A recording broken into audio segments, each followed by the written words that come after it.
Welcome to Rock Club's record album review of Love and Rockets Express. My name is Kevin Z, and I am a lifelong musician and music fan. I'd like to think I've gained some musical wisdom over my 50 years of listening to, performing, and studying music from among my many favorite artists.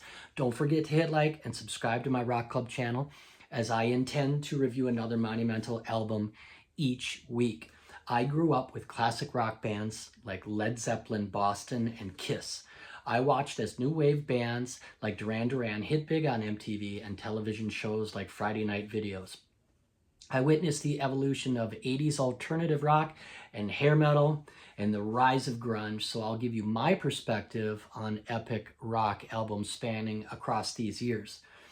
I hope I can pass along some of this knowledge to my daughters, Sky and Ava, whose playlists include tunes from my record collection and also my first generation iPod here. Another inspiration was folks at work who heard my playlists and they said, hey, this is cool stuff. We haven't heard some of this stuff. So, Generation Z can learn a lot from my knowledge of these great bands. I'm reviewing artists' albums in the formatted order as they were originally intended to be listened to, so keep in mind these are my opinions, so feel free to comment, agree, or disagree. So let's begin here. Music can be a snapshot in time. Listening can transport you back to a very specific place in your life. For me, the album Love and Rockets Express is a very memorable one. It was the fall of 1986, and I was a busboy at Billy's Lighthouse, a very popular restaurant in Long Lake, Minnesota. My buddy Todd was a busboy too, and on this Friday night, we were both scheduled for the closing shift. As busboys, we had the unenviable task of helping all the waitresses with their tables. This night was another super busy one, but all of our hard work would pay off.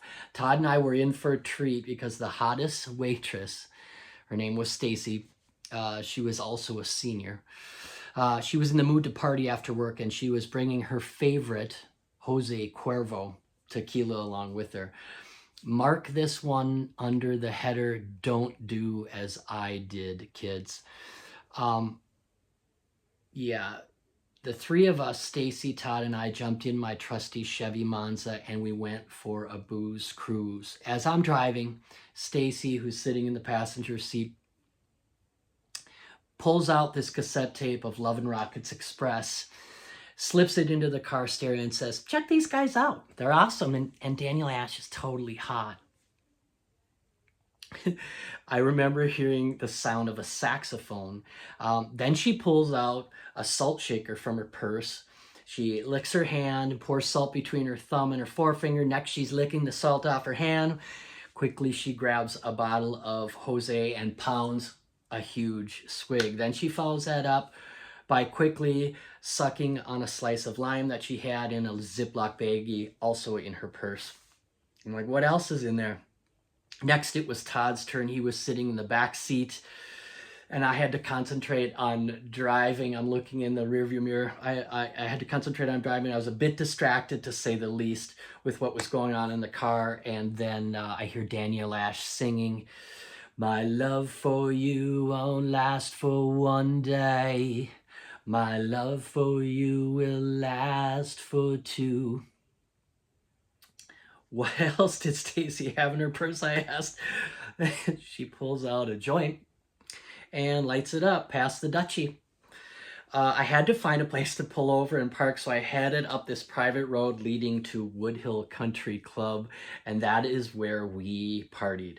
As the Weeds effects started to kick in, I'm hearing all these special effects, percussion, and guitar feedback on the song Ball of Confusion, and thinking to myself, this is pretty far out. I'm kind of digging this band, Love and Rockets. Released September 15th, 1986, Love and Rockets Express was the second studio album released by the band, which consisted of the remaining members of the goth rock powerhouse Bauhaus. When lead singer Peter Murphy decided he wanted to pursue a solo career, the talented trio of Daniel Ash, on vocals, guitars, and saxophone, David J. on vocals, bass, and synths, and Kevin Haskins on drums, percussion, and synthesizers. They would follow up their debut album, Seventh Dream of Teenage Heaven, with this incredible alternative rock album. It is diverse and lush, containing 8 songs, band originals, and 1 cover song, A Ball of Confusion. And the songs range from driving rock to psychedelic kaleidoscopes to 12-string ballads. So the album opens with It Could Be Sunshine. It's Daniel Ash playing a suave melody on that saxophone. The rhythm section kicks in with these huge drums and percussion parts by Kevin Haskins and a smooth bass line by his brother David J. Daniel Ash's guitar is ambient and affected. David J. starts off singing lead vocal parts.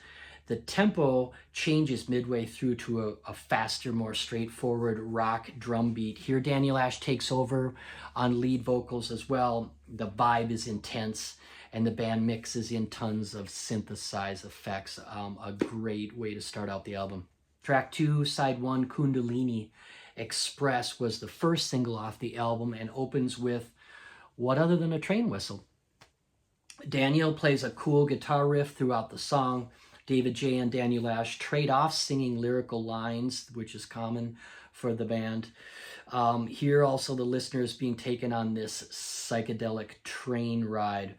All aboard the Express Kundalini. Track 3, side 1, All in My Mind, was the 3rd single released off the album. It is a lush and layered song that has a very produced sound. Daniel Ash's voice has a pre-delay effect in the intro that is fantastic. Great chorus, also featuring nice harmonies. It's all in my mind, so don't be unkind. It's all in my mind.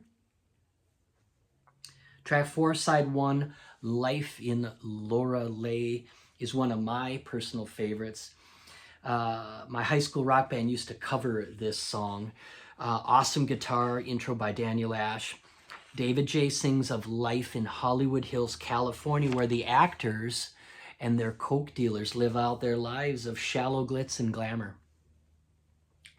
That razzles as it dazzles the diamonds from your soul, leaving you with nothing. Life in Laura Lay. Great tune. Track 1, side 2, is the cover of the Temptations' 1970 hit Ball of Confusion.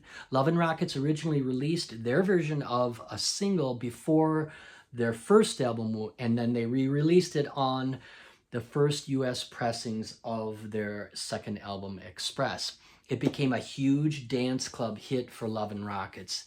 Great vocal harmonies, background percussion, and ambient synth sounds made this cover tune infectious in the mid-'80s. Ball of Confusion, that's what the world is today.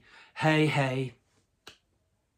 Track 2, side 2, Yin and Yang, The Flower Pot Man, was also the second single from the Express album. It's an upbeat song with drummer Kevin Haskins laying down a shuffle with brushes on the snare drum.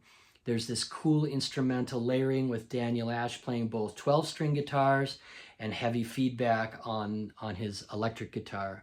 A great running bass line by David J., and it's another psychedelic tune that showcases the band at their best. Track 3, side 2, Love Me, is Daniel Ash. That's his penned song. It's a slower tempo, and it's a song of seduction. This song showcases Daniel as the quote-unquote sex symbol of the band. Daniel would go on later to release a solo album entitled Coming Down in 1990, which achieved some US success. Track 4, side 2, is the slower acoustic version of All in My Mind. Here, Daniel Ash and his crystal-sounding 12-string are up front in the mix. In many respects, this is superior to the faster version on side 1, in my opinion. It's deep, it's moody, it's broody, an emo kid's dream song. This tune will have you gazing at your shoes in no time. The last song off the album, An American Dream, is an uplifting song of hope. Again, Daniel is featured on his 12-string. Nice synthesizer melody here as well. When the drums kick in, the tempo picks up. Very cool fretless bass line by David J. And add in a choir in the outro and you have a powerful finish to an epic album. Love and Rockets Express is an incredible album, receiving critical acclaim, and it's, in my honest opinion, the best out of all of Love and Rockets' efforts. Also a very memorable soundtrack for me. Thanks again for tuning in, and look for more Rokk Club record album reviews in the near future. Thanks and peace.